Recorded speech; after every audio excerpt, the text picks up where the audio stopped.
আল্লাহ পাক মানুষের এই আকাঙ্ক্ষাটা পূর্ণ করার জন্য একটা জায়গা বানাইছেন, জায়গার নাম জান্নাত। 33 বছরের যুবক বানায়া ঢুকাইবেন জান্নাতের ভিতরে। আমি আপনি 33 বছরের বয়স হয়ে ঢুকবো ইনশাআল্লাহ। আল্লাহ আমাদেরকে 33 বছরের যুবক বানায় ঢুকাইবেন। জীবনে কোনোদিন 33.5 হবে না। দুনিয়ার জমিনে মানুষের একটা আকাঙ্ক্ষা থাকে যেন কোনো রোগ তার স্পর্শ না করে। এই দুনিয়ায় যে যত বড় হোক না কেন, এমনকি ডাক্তারেরও রোগ হয়নি না, হয় না, রোগে যেন স্পর্শ না করে, এই আশা পূরণ হওয়া দুনিয়ায় সম্ভব না। এই আশা পূরণ করার জন্য আল্লাহ জায়গা বানায় রাখছেন, সেটার নাম জান্নাত। জীবনে কোনোদিন কোনো রোগ স্পর্শ করবে না। মানুষের অন্তরে দুনিয়ার জমিনে আরো অনেক আকাঙ্ক্ষা আছে। যেমন একটা আশা হইল, মনে যা চায় তাই যদি হইতো। তা কি হয়নি? এই জন্যই মনের দুঃখে গান গায়, মনের আশা রইল মনে পূরণ হইল না। মনের দুঃখে গায়।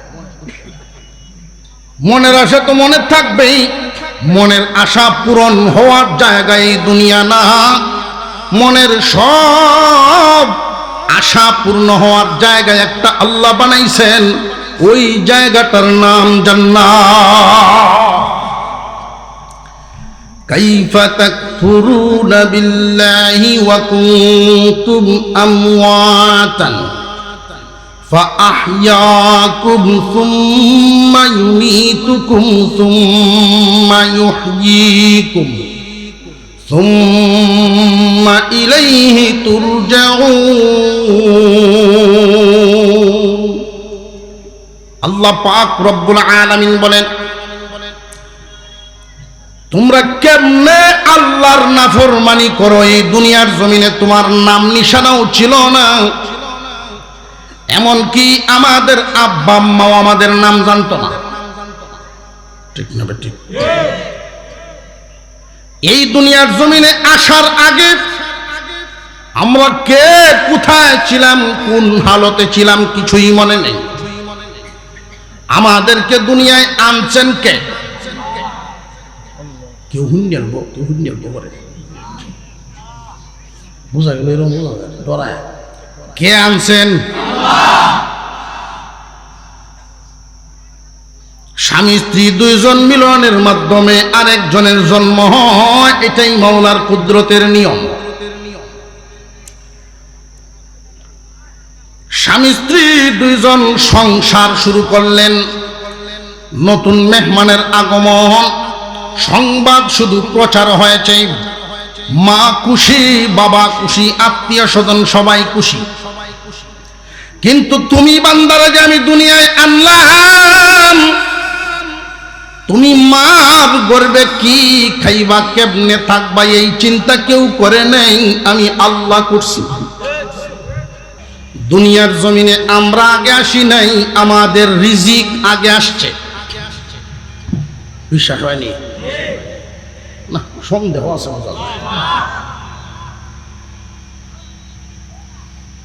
আপনাদের এই এলাকার সবচেয়ে বড় বাজার চিনাগান্ধী।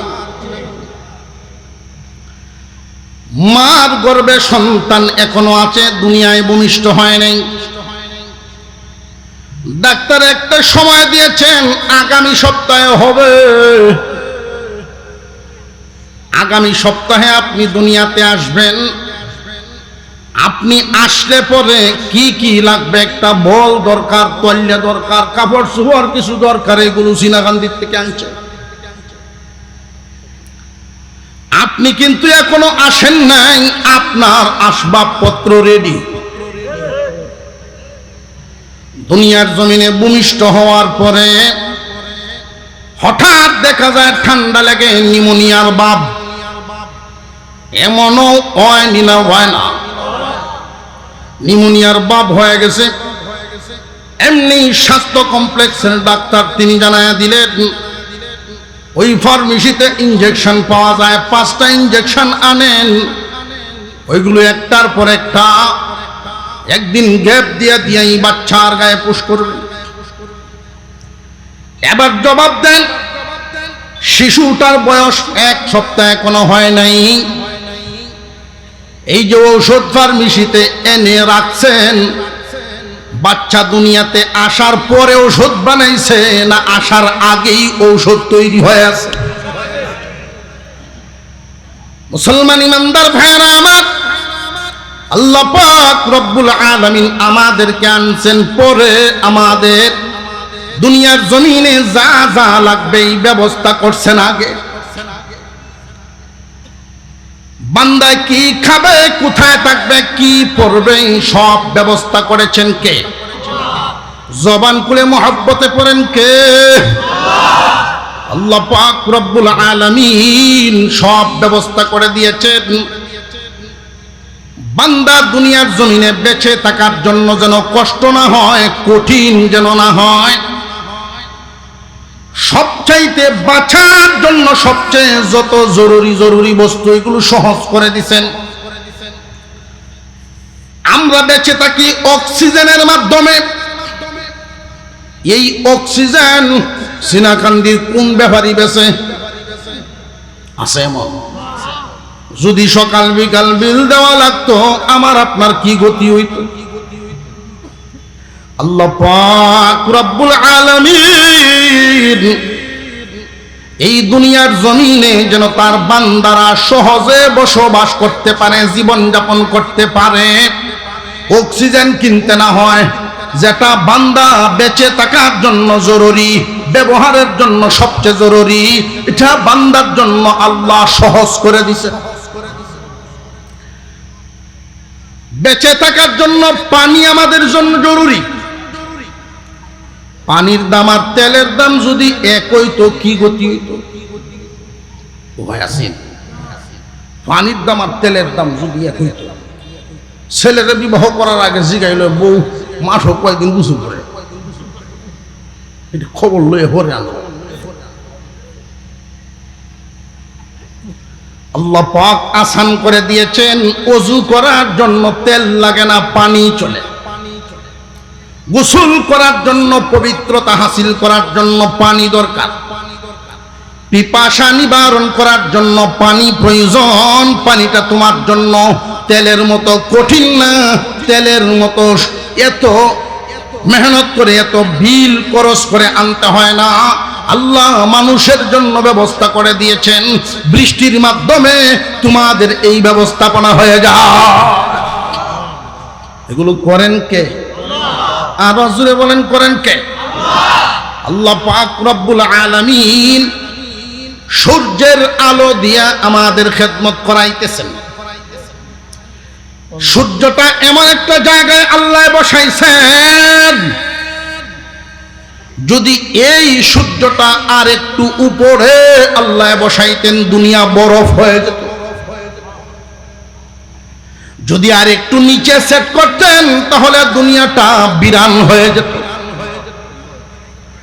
এমন একটা উপযোগী জায়গায় বসাইছেন, যেই জায়গা থেকে তাপ দিবে, সূর্যের আলোতে দুনিয়ায় সব ধরনের খেদমত হবে, ফসল ফলবে। এক সপ্তাহ যদি সূর্য না উঠে, তাহলে হালত কি হয় দেখেন? না উঠো, বিদ্যুতের তো আছে, বিদ্যুতে কাম হইতো না, খেতা গন্ধ করব। বারান্দায় লঙ্গি শুকাইলে এটাও কেমন জানি দুর্গন্ধ। যারা রুদ্রে কাপড় শুকায়া পরিধান করেন, তাদের এই কাপড়ের আরাম। আর শহরে বাসা বাড়িতে যারা অবস্থান করেন, ছায়ার মধ্যে কাপড় শুকায়া যারা পরিধান করে, এত আরাম পায় না। বরং ওই ছায়ায় শুকানো কাপড়গুলো ব্যবহার করতে করতে শরীরে, স্কিনের মধ্যে এক ধরনের অ্যালার্জির জন্ম হয়। সূর্যের আলো আল্লাহর দেওয়া কত বড় নিয়ামত। জীবনে কি কোনোদিন এভাবে ভাবিনি আল্লাহর দয়া আমাদের উপরে কি পরিমাণ। আল্লাহ পাক রব্বুল আলামিন বলেন, বান্দা এই দুনিয়ার জমিনে তুমি ছিলা না, আমি আল্লাহ আনছি, এবং তোমারে আগে আনি নাই, তোমারে পরে আনছি। তোমার যা যা লাগবো এগুলো ব্যবস্থা আগে করছি। ব্যবস্থা করছেন কে? আল্লাহ পাক রব্বুল আলামিন যদি সূর্যের বিল ধরতেন বিদ্যুৎ বিলের মতো, বৃষ্টির পানি পায়া তোমরা জীবনযাপন করবাই, পানির বিল ধরতেন তেলের বিলের মতো, অক্সিজেনের বিল ধরতেন, তাহলে আমাদের অবস্থাটা দুনিয়ায় বেঁচে থাকা সহজ হইতো না আরো কঠিন? আল্লাহ আসান করে দিয়েছেন, সহজ করে দিয়েছেন। মাত্র 5 ওয়াক্ত নামাজ পড়বা, আল্লাহর কুদরতি পায়ে সেজদা দিবা। সেজদা দেওয়ার জন্য তোমাদের এই জমিনটারে আমি বেঁধে দেই নেই যে অমুক জায়গায় যাওয়ান লাগবে। তামাম পৃথিবীর পুরা জমিনটাকেই তোমাদের জন্য মসজিদের হুকুম বানায়া দিলাম। উম্মতে মুহাম্মাদিকে আল্লাহ অন্যান্য পয়গম্বরের উম্মতের চাইতে স্পেশাল কিছু নিয়ামত দান করেছেন। এই স্পেশাল নিয়ামতের মধ্যে একটা নিয়ামত, পুরা জমিনটাকেই আল্লাহ আমাদের জন্য মসজিদ বানাইছে। শুধু মসজিদে গিয়ে নামাজ হবে আরো হইতো না? গাড়ি দিয়ে সে কোথাও যাচ্ছেন, গাড়ি যদি ওয়াক্তের নামাজ পড়ে হইতো না? যদি বিমানে সময় হয় সেখানে নামাজ পড়লে হবে না? হবে না? আল্লাহ পাক বান্দার জন্য আসান করে দিয়েছেন। আল্লাহ বলেন, এত কিছু দিলাম, তুমি যখন স্বয়ং সম্পূর্ণ বালেগ হয়েছ, বালেগ হওয়ার আগে তোমার উপরে আমি চাপাই নেই, যখন বালেগ হইছ তখন থেকে তোমার উপরে আমি আইন প্রয়োগ করলাম, দৈনিক 5 বার আমি আল্লাহর কুদরতি পায়ে সেজদা দাও। কেন সেজদা দিব? সূর্যের আলো যে বুক করো এজন্য সেজদা দিবা, বৃষ্টির পানি যে বুক করো এই জন্য সেজদা দিবা, অক্সিজেন যে বুক করো এই জন্য রোজা রাখবা বছরে 1 মাস। আল্লাহর দেয় এই নিয়ামত গুলো ছাড়া তুমি বাঁচতে পারবা না, এই জন্য এগুলোর কিছু খাজনা আদায় করো। যেই নিয়ামতের মাধ্যমে তোমার বডি লালিত পালিত হয়, এই বডির দ্বারা আল্লাহর গোলামি করো। জানিয়া রাখবা এখানে তোমার স্বাধীনতা দেওয়া আছে, ইচ্ছা করলে পড়তেও পারো, ছাড়তেও পারো, কিন্তু এমন একটা সময় আসবে, এটা ভাবিও না যে তোমরা আমার হাতে ধরা পড়বা না। এমন একটা সময় আসবে এই জমিনটার পেটের ভিতরে তুমি ডুববা, এখন আছো জমিনের পিঠের উপরে, এমন একটা সময় আসবে তুমি যাইবা জমিনের পেটের উপরে। বান্দা যখন নামাজ না পড়িয়া আল্লাহর হুকুম পালন না করিয়া জমিনের পিঠের উপরে চলে, জমিন চিৎকার করে আর কান্দে, সহ্য করতে পারি না, সহ্য হয় না, এই নাফরমানের বহন করা সহ্য হয় না। আল্লাহ তুমি আমারে হুকুম দাও, তুমি আমারে সুযোগ তৌফিক দাও, আমি ফাটিয়া ওরে গিলে ফেলি। আল্লাহ পাক রব্বুল আলামিন বলেন, ধৈর্য ধরো রে জমিন, বান্দা যদি আমার তওবা করে রে আমি আমার বান্দারে মাফ করে দিব। আল্লাহ পাক রব্বুল আলামিনের কুদরতি পায়ে সেজদা দেওয়া, মহান মৌলাই করিম বান্দাকে বিরাট বড় এক নিয়ামত দান করেছেন। সেই নিয়ামত কি দেখে দেখে আমল করব, কোন রাস্তায় চললে আমি সিরাতে মুস্তাকিম জান্নাতের দরজা পাবো। সংক্ষিপ্ত আকারে আরেকটা রূপ আমাদের সামনে তুলে ধরি, খুব মনোযোগের সাথে শুনেন কয়েকটা কথা। একদিন দুনিয়ায় ছিলাম না, এখন আছি, একদিন থাকবো না। আমরা প্রশ্ন করেছিলাম যে এই দিন ছিলাম না কোথায় ছিলাম, মনে আছে নি? কই আসলাম? রুহের জগতে, রুহের জগৎ থেকে আসলাম মার গর্ভে। মার গর্ভে কি নির্দিষ্ট সময় পরিমাণ থাকার পরে আর থাকতে পারছি না, চলে আসতেছে। দুনিয়ার জমিনে এখন আছি, এই দুনিয়ার জমিন পাড়ি দিয়ে আমরা কোথায় যাব? হাসরের মাঠ। অনেক দেরি। হাসরের মাঠের আগে, দুনিয়ার জমিনের পরে, দুনিয়ার জমিনের পরে হাসরের ময়দানে দাঁড়ানোর আগে একটা জগৎ আছে। এই জগৎটার নামই হলো আলমে বারজাখ। বারজাখুন শব্দের অর্থ হলো আড়াল, দেয়াল, পর্দা, ডাকনা। কিসের পর্দা, কিসের ডাকনা? এটা হাসরের মাঠে দাঁড়াইবে। হাসরের মাঠে আদম আলাইহিস সালাম থেকে নিয়ে কিয়ামত পর্যন্ত যতটা ইনসান দুনিয়া পাড়ি দিবে সব একসাথে উঠবে। কিন্তু এই যে উঠবে অনেক দেরি।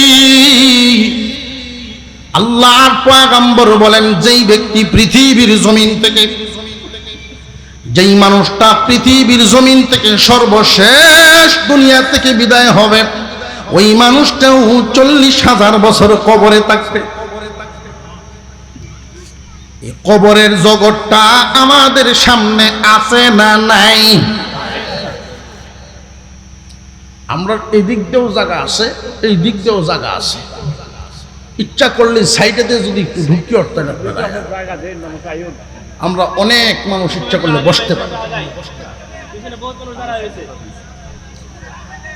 আমরা কি একটু সামনের দিকে আগে বসতে পারি? যারা আমরা আজকের এই মজলিসে আরেক ভাইকে বসার জায়গা করব, আল্লাহ আমাদের পরকালের জায়গা প্রশস্ত করে দিবেন। আমরা সামনের দিকে আগায় বসি। লা ইলাহা ইল্লাল্লাহ, লা ইলাহা ইল্লাল্লাহ, লা ইলাহা ইল্লাল্লাহ, লা ইলাহা ইল্লাল্লাহ। সামনে আগায় বসুন, সামনে আগান, সামনে আগান। এই ফাঁকা জায়গা বন্ধ করেন। লা ইলাহা ইল্লাল্লাহ। সামনে আগায় বসেন। প্রত্যেকের নিজ নিজ সামনের ফাঁকা জায়গা বন্ধ করে ফেলি। এই দিক দিয়ে আমাদের মাহফিলের প্যান্ডেলের ডান দিকে অনেক খালি জায়গা। মাশাআল্লাহ, তো কত সুন্দর পরিবেশ হয়ে গেছে। ইনশাআল্লাহ আজকের এই মাহফিলকে আল্লাহ কবুল করেন, আমরা বলি আমিন। আমরা জামডি মারাটা এখনো ছাড়তাছি না। একবার সুবহানাল্লাহ বললে আসমানের নিচে জমিনের উপরের যেই ফাঁকা জায়গাটুকু আল্লাহ নেকি দিয়ে ভরপুর করে দেন।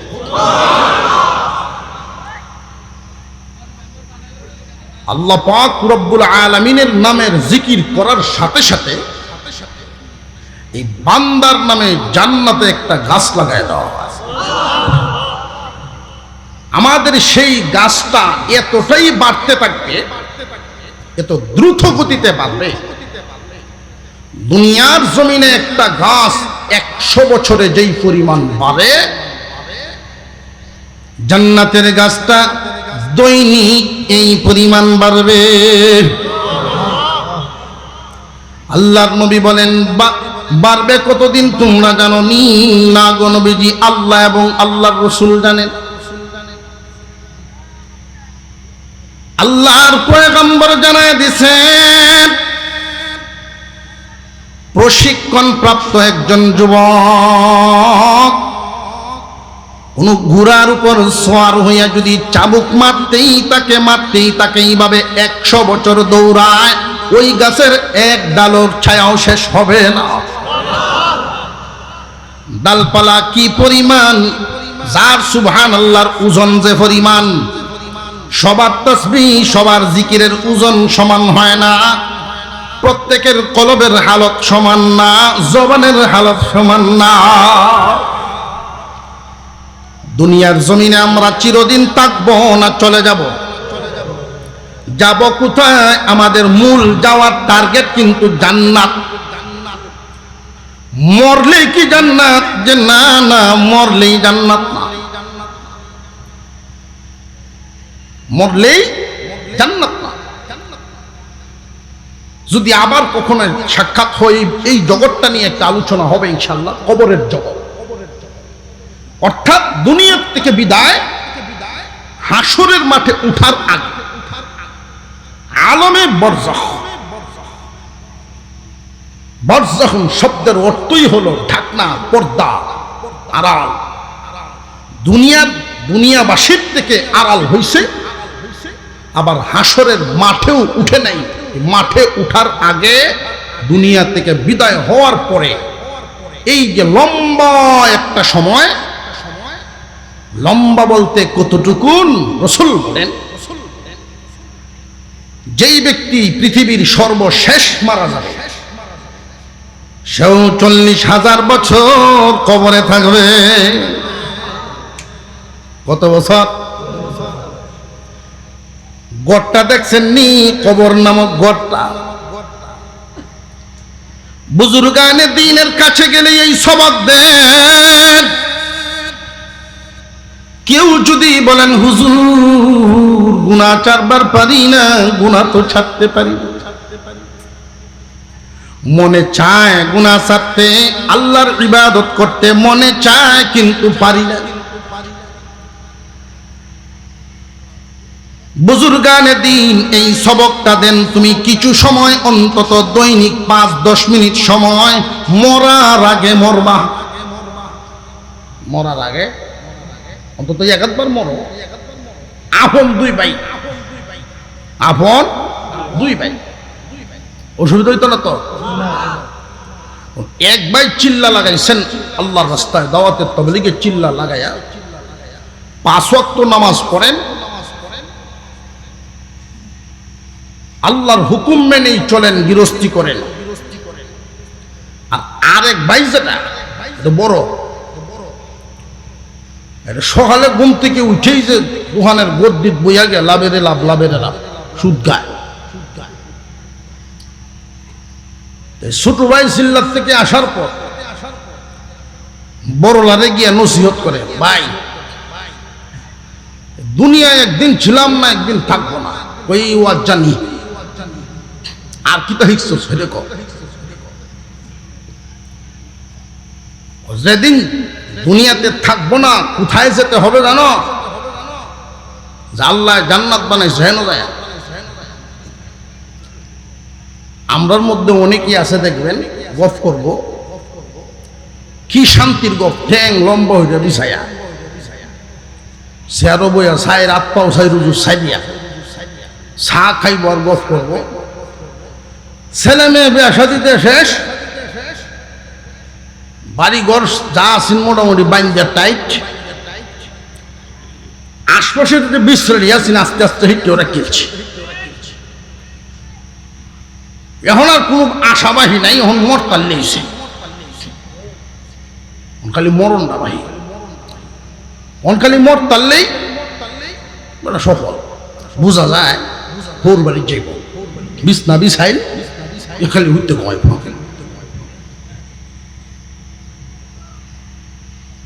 এই দুনিয়ার জমিন থেকে যে বিদায় হইবাবাই জানে, এমনি জান্নাতে যাইতা না। এই যে মাল সম্পদ কামাইতেছ, এগুলোর হিসাব কিন্তু তোমার দিতে হবে। তুমি কামাইতেছ, ভোগ করে সকলে, বিবি, মা, বাপ, ছেলে মেয়ে সবাই ভোগ করে, কিন্তু হিসাব দিতে হবে তোমার একা। তুমি এত বোকা কেন? মাল কামাইবা সবার জন্য, জেল খাটবা তুমি একলা। এতক্ষণ হুনিয়া বড় ভাই গ্যাস হোসেন তুটিয়া, এইটা হিকাইছস। ছোট ভাই কিছু কইতো তোমার কাছে, পরের দিন আবার যায়, ভাই বিশ্বাস হয় না তোমার? কেউ হিসাব দিত না, তোমার সাথে কেউ হইতো না। আলেমদের মুখে শুনছি, মা তার সন্তানকে সিরা দিত না, বাপ ফুৎকের সিনা দিত না, ভাই ভাইকে দেখলে পলায়ন করব। ও বুঝছি তোরটা তুই কইতাছস, তুই আমারে দেখলে পলাইবে হেডে কর, বুঝাই তোর ভাবতেছে না।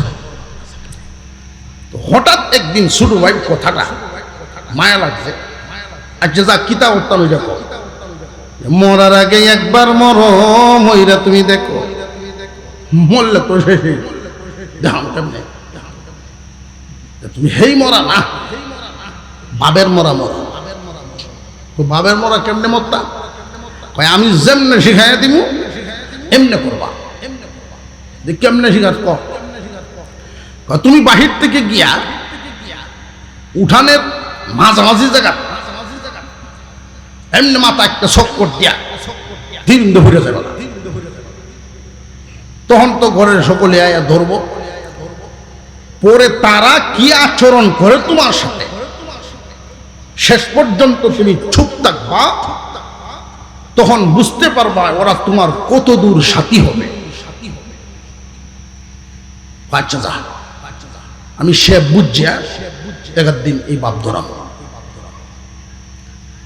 আরেকদিন উঠানের কোনা গিয়াই এমনি জিরিম তুলিয়াছে, উড়ানো মাঝখানে গিয়ে ঘুরতেছে চিত্তইয়া,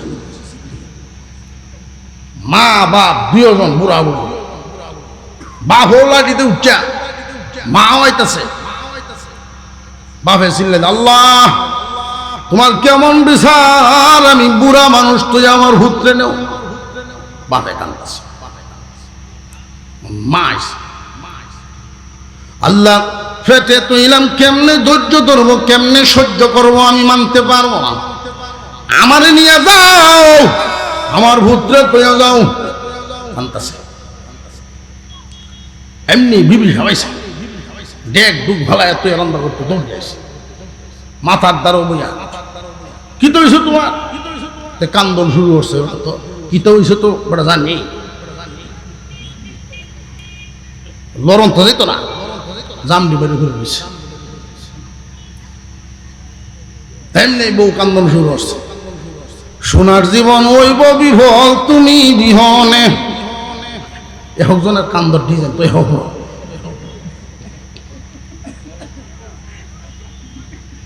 মেয়েও কান্দে ছেলেও কান্দে, কান্নাকাটি একটা শুরু হইল। বাবের মরা যিনি মরছেন মাতাব্বর, হ্যাঁ হ্যাঁ যে কইছেন কেউ নাই, কান দিয়ে শেষ হয়ে তাতে আমার মানুষটি,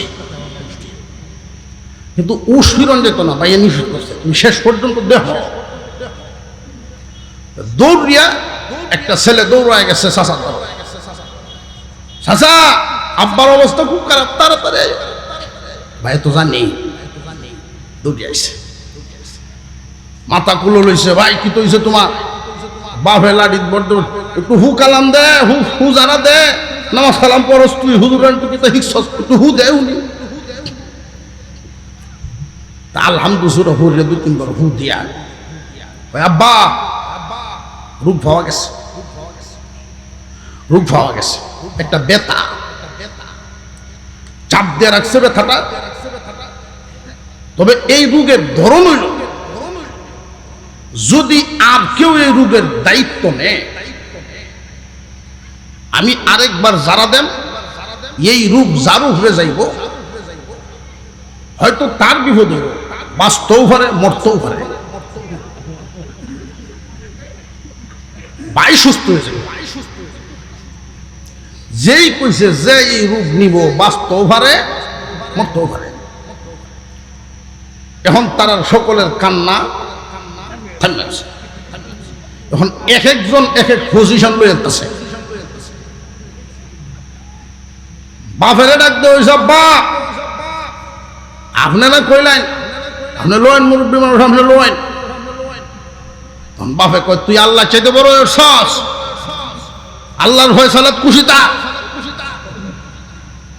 এর দ্বারা এটাই বুঝাইতেছে আল্লাহ যার এনি তো চাইতেছে, তুই বেল ফেস লাগাস কেন। মার দ্বারা গেছে, মা আপনি না কইলেন যে আমারও তুই আমার হুত্রে কেড়ে ব্যথাটা লইন, ভাই আমি মহিলা মানুষ, আমার নরম পাইছ, তোমার বাপ পুরুষ হইল না, আমার দ্বারা হইল না। এখন বাবি কই আছে রে?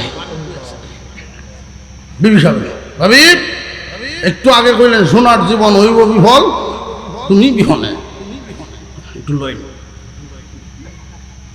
মরা বাসা তো গ্যারেন্টি না, বাঁচতেও পারেন মরতেও পারেন, দুটি বাচ্চা দেন তো বাসলে। হ্যাঁ রিক্সের উপরে আমি যাই, 150 ব্যাটারের অভাব আছে, উঠতে উঠতে কিন্তু শুনতাছে, বাবের মরায় শুনতাছে। এমনি করত দিয়া উইটা গেছে, আয় রে ভাই হিসাব মিলাইছি, দুনিয়ার জমিন থেকে বিদায় হইবা, তোমার যা কামাই আছে সব দুনিয়াতেই থাকবে। একজন মানুষের জীবনে যা ইনকাম করেন, এই ইনকামের এই দৌলতের হালতটা খুব ভালো করে বুঝেন। যা ইনকাম করে একজন মানুষ, এই ইনকাম ধন দৌলত সম্পদটা নিজে যা খাইলো, নিজে যা ফিনলো, নিজে যা খাইলো, নিজে যা পরিধান করলো, তার নিজের। আর যদি নিজের হাতে দুনিয়ার জমিনে দান করে যেতে পারে, যেটা পরকালে তার অ্যাকাউন্টে জমা হইব। দুনিয়ার জমিন থেকে যদি, এই পৃথিবীর জমিনের একটা রেওয়াজ আছে, বিভিন্ন সংগঠন, বিভিন্ন ব্যাংক, যেগুলো আমরা চিনি, যেগুলো আমরা জানি বুঝি, এই উদাহরণ এই জন্য দেওয়া লাগে বুঝার সুবিধার্থে। কোন একজন মানুষ যদি ব্যাংকে টাকা রাখেন 5 বছরের জন্য, 10 বছরের জন্য, এর লভ্যাংশ আছে না নাই? কোন একটা জমিন কিনলেন 2 লক্ষ টাকা দিয়া, 5 বছর আগে এই জমিনের দাম কি 2 লাখেই থাকে, না 5 বছর পরে আরো বাড়ে?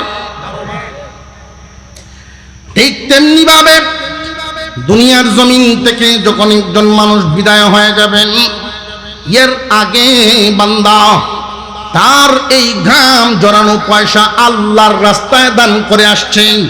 যেই রাস্তাটায় দান করে আসছে, দুনিয়াতে লক্ষ্য করে দেখবেন, কেউ যদি জমিন কিনে হাওরে, এটা বাড়ে এক ধরনের, কেউ যদি জায়গা কিনে বাজারে, ওইটা বাড়ে আরেক ধরনের, কেউ যদি জায়গা কিনে টাউনে, ওইটা বাড়ে আরেক ধরনের। দুনিয়ার জমিনে যে সমস্ত বুদ্ধিমান বান্দারা নিজের হাতে দান করে যান, দানের হাত প্রশস্ত করে যান, দান করে যান বলতে বাড়ি ঘর ধন দৌলত সব দিয়া দেন, এমন কুরবানিওয়ালা মানুষ কয়জন? আর এইভাবে বলেও নাই, শরীয়ত তা বলে নাই যে সব দিয়া দেও, তুমি খালি। তবে একটা কথা মনে রাখবেন, দুনিয়াতে যতদিন জিন্দা থাকবেন, যে কোনো জায়গায় যাবেন, দূরে হোক আর কাছে হোক, যদি দেখেন ওইখানে আল্লাহর রাস্তায় দান করা হচ্ছে, ওইখানে দান খয়রাতের পরিবেশ, আল্লাহকে খুশি করার জন্য দানের হাত বাড়ানো হচ্ছে, এইখানে আপনি পিছায়া থাকবেন না। 1 লাখ টাকা দিলেও দাতা হয়, 5 টাকা দিলেও দাতা হয়, ঠিক না বেঠিক? আপনার সামর্থ্য অনুযায়ী শরীক থাকবেন, বেঁচে থাকবেন যতদিন, এই আমলটা দরিয়া রাখবেন ততদিন। যদি এই আমল দরিয়া রাইখা 5 টাকা হোক, কোনো পরিবেশ থেকেই আপনি দান না করে উঠেন না, এই গুণটা যদি আপনার মধ্যে থাকে, মরার আগ পর্যন্ত এই দাতা হওয়ার গুণ নিয়ে দুনিয়া থেকে বিদায় হয়ে গেলেন। দুনিয়ার জমিনে আমরা মাখলুক, আল্লাহ হলেন খালিক। আল্লাহ পাকের একটা নাম, তিনি রহমান। আল্লাহ পাক রব্বুল আলামিন ডাক দিবেন ফেরেশতারা, দাতা আমি আল্লাহ, দাতা তো আমি আল্লাহ। এই দাতা হওয়ার গুণ যেই মানুষের মধ্যে চলিয়া যায়, যেই সিফত মানুষের মধ্যে চলিয়া যায়, যারা এই সিফতটা নিয়ে আসছে তাদের উজরত কমতি হবে না। আমি আল্লাহ কাউকে বদলা কম দেই না। হাওড়ে জমিন রাখলে বাড়ত এক ধরনের, বাজারে রাখলে বাড়ত আর এক ধরনের, টাউনে রাখলে বাড়ত আর এক ধরনের, কিন্তু যারা আমাকে খুশি করার জন্য আমার রাস্তায় দিছে তাদেরটা আমি আল্লাহ কেমন বাড়াইব? আমি আল্লাহ বান্দারে ঠকাই না। আল্লাহ কি বান্দারে ঠকাইবে? দুনিয়ার জমিনে দেখবেন ফলের গাছ, সব গাছ কি ফল এক ধরনের দেয়? একভাবে দেয় না, ভিন্ন ভিন্ন। কোন ফলের গাছ ফল দেয় জীবনে একবার, আছে না নাই? কোনছেন কি গাছ? ময় মুরব্বীরা জানে, হোলাফান এটা কইতেই হতো না, বইও পাইছে না। সব তারা বইও পাওয়া যায় না। আমি বাজারও গেছি একদিন, তো একজন মুরব্বী আমার চিনাইতেছে, হুজুর লাউ কোনটা ভালো হইব, এটা আপনাদের খিয়াই দাও। বাবা এটা তো শিখতে দাও, অনেক দরকার, কিতাবও হয়েছি না, আনবেটা ফিস লইছি, খিয়াই দিছে। কিছু কিছু বিষয় যারা বুজুর্গানে দ্বীনের সাথে সাথে ঘুরেন আর দীর্ঘদিন খেদমত করেন, বুজুর্গদের আকল তারা শিখতে পারে, কিন্তু সবার দ্বারা তো এটা সম্ভব হয় না। তবে প্র্যাকটিক্যাল শিখতে হয়। মুরব্বীদের সাথে আদবের ব্যবহার করবা, তাদের শিক্ষা জিনিসটা তোমার ব্যবহারের মাধ্যমে শিখে নিবা।